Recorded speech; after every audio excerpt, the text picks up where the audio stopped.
Day 57 to the glory of God. We have got our sprints today. So again, you're gonna go 5-second sprints, 10-second sprints, either one, or you can combine them. If you're gonna combine them, do the 5-second ones first, because you're gonna have more force output, more force production in 5 seconds than you can have in 10, just because you're doing 10 longer. So it's gonna reduce your amount of output that you can generate. And so 5 seconds or 10 seconds, and then quintuple, right? 5 times the amount of rest minimum, right? 5 to 10 times the amount of rest to make sure you can recuperate, recover, and then back at those sprints, right? So if you've done 5 sprints, 10 sprints, something like that, and if you've done this progression, then you've probably compiled together at least 10 minutes, if not 30 minutes, if not 60 minutes of work, right, in a row when we were doing the walking and the jogging, rucking, right? So with that,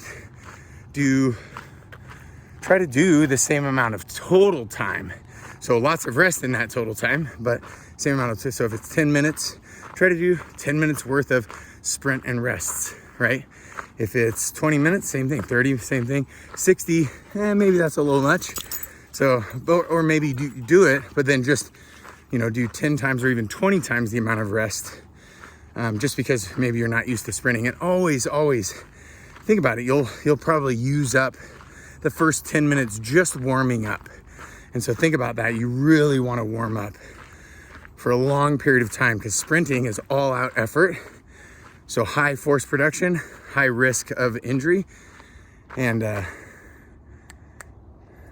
good, my dog came. That's awesome. I saw her hear a dog bark, want to run, look back at me, snap my finger, she came. That's pretty bad. Here she is right there. Good girl. All right, so you'll probably use up 10 minutes just warming up. And then you could do 20 minutes of work, let's say, right?